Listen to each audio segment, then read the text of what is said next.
Avec Aerion, un Natalia 32, nous pouvons désormais naviguer en hauturier et visiter beaucoup d'endroits vraiment super. En Méditerranée d'abord, et plus tard peut-être, aller jusqu'en Atlantique. Mais qui n'a jamais eu envie de voir ce qui se passait sous l'eau? Nous nous sommes préparés pour pouvoir y aller. Cette vidéo est la première d'une série de moments enregistrés en 2019 à Malte, lorsque Corinne passait son diplôme PADI Open Water. Bienvenue dans une autre dimension de l'équipage d'Aerion, le monde sous-marin. Malte se situe au sud de la Sicile et à l'est de la Tunisie. C'est une petite île, c'est plutôt même un archipel composé de 3 îles, l'île principale, et puis ensuite on a l'île de Gozo qui est à cet endroit-là. Nous sommes partis de Paris-Orly avec un vol direct de 2h40. Nous avons atterri à l'aéroport international de Malte. De là, avec une voiture louée, nous avons traversé l'île principale pour prendre le ferry.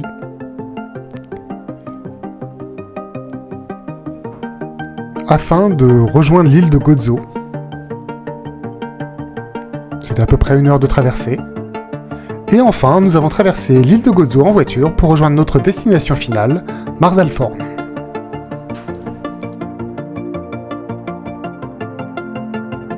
Malte offre un vaste choix de spots de plongée avec un départ du bord, et Gozo en particulier offre des spots tout autour de l'île, ce qui garantit de pouvoir plonger quelles que soient les conditions météo. Notre première plongée aura lieu à Gjenny Bay, un site facile de 15 mètres de profondeur en moyenne.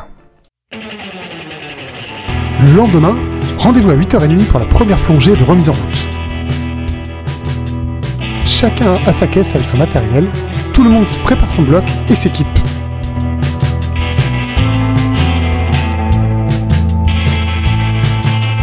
L'eau est translucide vue d'ici, c'est vraiment prometteur.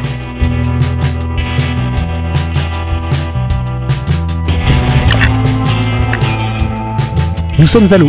On fait les dernières vérifications telles que s'assurer que l'air arrive correctement dans le détendeur, que les masques sont bien mis et que la stape se gonfle et se dégonfle bien. Et lorsque tout le monde est prêt, on s'immerge!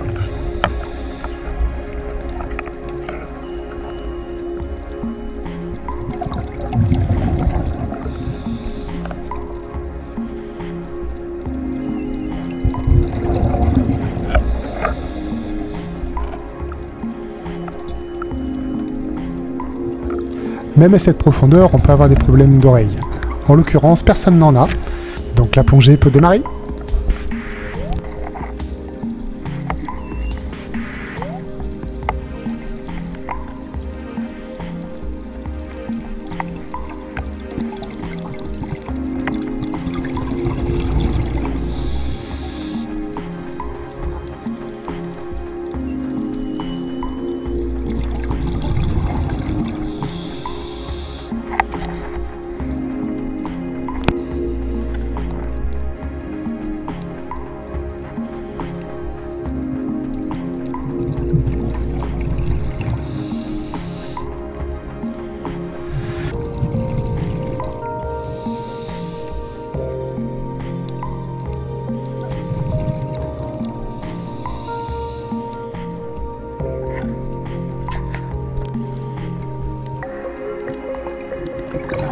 La limpidité de l'eau est au rendez-vous. Il y a une bonne vingtaine de mètres de visibilité à peu près. Nous ne sommes pas très profonds, puisqu'on est à peu près à 4 mètres de profondeur. Les poissons sont déjà présents, avec essentiellement des castagnols. Ce sont tous les poissons de forme ovale avec la queue en V.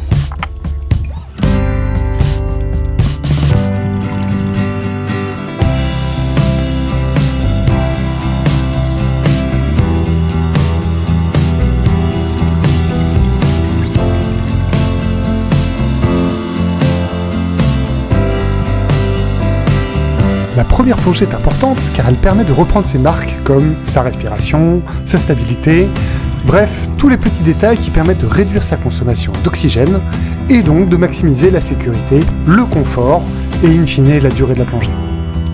Et puis ça permet aussi de s'assurer que le matériel fonctionne bien, et c'est la raison pour laquelle elle se fait en général à faible profondeur.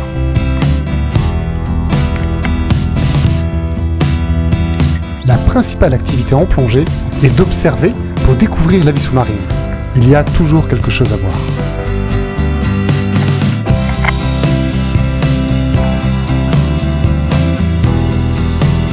Il s'agit d'un rouget de roche qui mesure entre 20 et 30 cm à l'âge adulte et qu'on peut trouver entre 3 et 80 mètres de profondeur.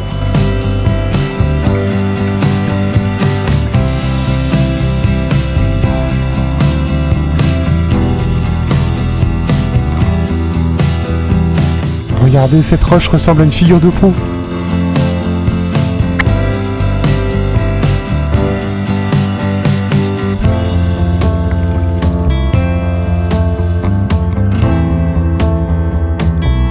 Juste au-dessus de la roche, on peut voir 3 poissons perroquets. Ces poissons peuvent atteindre 50 cm à l'âge adulte et on peut les trouver entre 3 et 10 mètres de fond.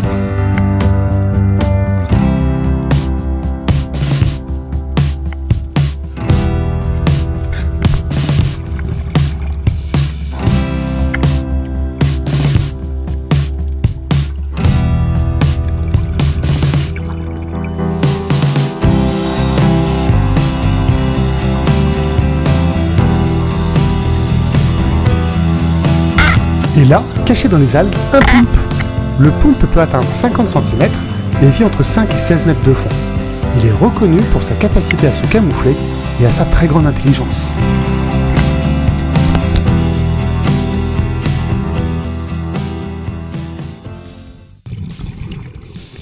Le retour de plongée se fait avec un magnifique survol d'un champ de Posidonie. C'est une herbe vitale pour l'oxygénation de la mer et un lieu de reproduction pour les poissons. C'est pour cela qu'il faut être vigilant lorsqu'on jette nos ancres pour le mouillage. Il faut éviter de mouiller dans la Posidonie car au-delà de la mauvaise tenue, cela revient à les labourer avec évidemment un impact catastrophique pour la faune. Voici le profil de la plongée avec une profondeur maximale d'un petit peu plus de 10 mètres. La plongée au total aura duré 1 heure et la température de l'eau aura varié entre 24 et 25 degrés. Ça fait des conditions plutôt sympas pour plonger à fin octobre quand même.